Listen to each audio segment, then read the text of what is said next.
जादुई मछली और डायन। चैनपुरा गांव में एक मछुआरा रहता था। उसकी दो बेटियां थी, मेघा और सुमन। मेघा बहुत शरारती थी और सुमन बहुत ही भोली। मछुआरा रोज नदी से मछलियां पकड़ता और बाजार में बेच के जो पैसे मिलते उससे घर का खर्च चलाता था। कुछ दिन से मछुआरा तालाब पर जाता, लेकिन एक भी मछली ना मिलती। ये सब एक हफ्ते तक चलता रहा। मछुआरे की बीवी, सुनो जी, अब कुछ और काम कर लेते हैं, पता नहीं ये सब अब और कितने दिन चलेगा। मछुआरा, मैं खुद यही सोच रहा था। ऊपर से महेश से नए जाल के लिए जो पैसे लिए थे वह भी लौटाने हैं। हम कुछ ही दिनों में शायद वो आता ही होगा। कहते हैं कि बुरा वक्त जब आता है तो सब तरफ से आता है। मछुआरे का ऐसा बोलना ही था कि दरवाजे से किसी के खटखटाने की आवाज आती है। महेश, मछुआरिन, तुम्हारे पति से कुछ काम था। मछुआरिन, जी, आप कल आ जाना, वह जरूरी काम से बाहर गए हैं। कह रहे थे कि किसी से पैसे लेने हैं, शायद वही लेने गए हो। महेश, आहा, पैसे शायद आया कि उसने मुझे भी कुछ पैसे देने का वादा किया था, शायद वही लेने गए हो। ठीक है, मैं कल आता हूँ। यह बोलकर वह दरवाजे से चला जाता है। मछुआरा रोते हुए, पता नहीं किस्मत में ऐसा क्यों लिखा है, समझ नहीं आता कि अब क्या करूं। यह सब मछुआरे की दोनों बेटियां देख रही होती है। वह अपने माँ से अपने पिता का हाथ बटाने के लिए कहती है। मछुआरिन, नहीं नहीं नहीं बेटा, हम दोनों हैं न, तुम अपनी पढ़ाई के तरफ ध्यान दो। अगर तुम पढ़ लिख कर गई तो ऐसे दिन से हमेशा से छुटकारा मिल जाएगा। तुम पढ़ाई करो अपनी मन लगाकर। लेकिन दोनों बेटियां नहीं मानती। मेघा, हम एक काम करते हैं, हम दोनों एक एक करके हर रात पिताजी को जाल ले जाकर मछलियाँ पकड़ा करेंगी। जो मछलियाँ मिलेगी उनको घर के आंगन में बने तालाब में रख दिया करेंगे और कुछ दिनों में सब माता पिता को बता देंगे। सुमन, ठीक है, लेकिन मुझे रात में डर लगता है। मेघा, डर? वो किस चीज से? सुमन, भूत से। मेघा, भूत वूत कुछ नहीं होता, ये सब डरावने किस्से हैं। चल सो जा, रात में उठना है। आज रात मैं जाऊंगी, कल तू जाना। सुमन, ठीक है। रात होती है।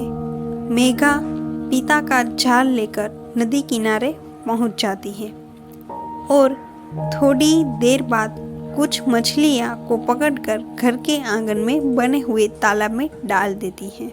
सुमन, मिला कुछ? मेघा, हाँ, कुछ मछलियां तो मिली है, लेकिन 1-2 दिन तक और काम करते हैं, फिर पिताजी को सब बता देंगे। अगली रात सुमन भी वैसा ही करती है। वह जैसे ही जाल निकलती है तो अचानक एक चमकती हुई मछली उसके झल से छूटकर पानी में वापस चली जाती है। वह डर के मारे घर जाती है और ये सब अपनी बहन मेघा को बताती है। मेघा, कहीं ये वही जादुई मछली तो नहीं जिसके बारे में दादी बताया करती थी? सुमन, है, हो सकता है, लेकिन अगर वह कोई भूत हुआ तो? मेघा, चुप कर, कल देखती हूँ इस भूत को। अगली रात वह जैसे ही जाल डालती है वही चमकती हुई चीज उसके जाल में फंस जाती है। मेघा उसको जब पकड़ती है तो वह एक सुनहरे रंग की मछली होती है जिसका पूरा शरीर सोने के समान चमकदार होता है। मछली, मुझे छोड़ दो। एक दिन लड़की, मुझे मालूम है तुम अपने पिता की सहायता करना चाहती हो, इसीलिए तुम दोनों बहन रात में आकर जाल लगाती हो। तुम जो भी मांगो मैं तुम्हें दे दूंगी, बस तुम मुझे छोड़ दो। मेघा मछली को छोड़ देती है और मछली घर के आंगन का तालाब मछलियों से भर देती है। अगले दिन मेघा और सुमन अपने माता पिता को सब बताते हैं और उसके पिता आंगन में रखी सारी मछलियों को बाजार में बेच देते हैं और महेश को उसका पैसा ब्याज समेत लौटा देते हैं। अगले दिन जब दोनों बहनें उस मछली का धन्यवाद करने वह जाती है तो मछली रोते हुए बताती है कि ये सब जो हो रहा है उसका जिम्मेदार उस पहाड़ी पर बैठी डायन है। मेघा डायन? मछली हाँ डायन। वह इस गांव की हवा में एक जहर मिला रही है जिसके चलते कोई भी आदमी अपने काम को ठीक ढंग से नहीं कर पाता और ऐसा चलता रहा तो एक दिन यह गांव खाली हो जाएगा और ये डायन इस पूरे गांव को अपने कब्जे में ले लेगी। मेघा तुम फिक्र मत करो, मैं आज ये भी ख़त्म कर दूंगी। उसी रात मेघा उस पहाड़ी पर रहने वाली डायन की गुफा में जाती है। डायन हा हा हा, जिस दिन ये गांव खाली हुआ उस दिन मेरी शक्तियाँ और भी ताकतवर हो जाएंगी। हा हा हा हा। मेघा फिक्र मत करो, तुम ऐसा नहीं कर पाओगी। मैं कल सुबह ही तुम्हें सरपंच के सामने ले जाऊंगी। डायन सरपंच हा हा के सामने हा हा हा। ऐसा कहते ही वह डायन मेघा को अपनी जादू की छड़ी से एक पत्थर में बदल देती है और ऐसा करके वह जोर जोर से हंसती है। डायन हा हा हा, ये मुआ और मसूर की दाल हा हा हा आए मुझे पकड़ने।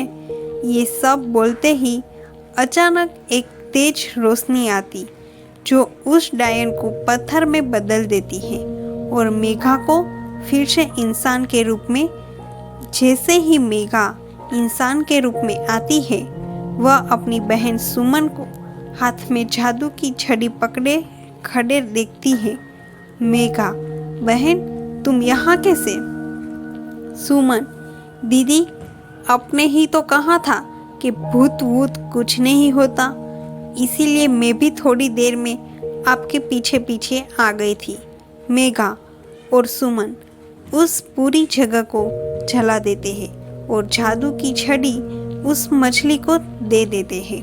मेघा तुम इस छड़ी को संभल कर रखना, जरूरत पड़ने पर हम इसका इस्तेमाल करेंगे। तो देखा, अपनी ताकत का अगर ठीक ढंग से इस्तेमाल किया जाए तो वो सदा के लिए आपके पास ही रहती है। अपने सुझाव नीचे के कमेंट में सेक्शन में ज़रूर करें और लाइक भी ज़रूर करें। फिर मिलेंगे एक और नई कहानी के साथ। उम्मीद करती हूँ कि आपको मेरी कहानी पसंद आई होगी। तो ऐसे ही मज़ेदार कहानी सुनने के लिए हिंदी कहानी दिशा वॉइस को लाइक करें, शेयर करें और सब्सक्राइब करना ना भूलें।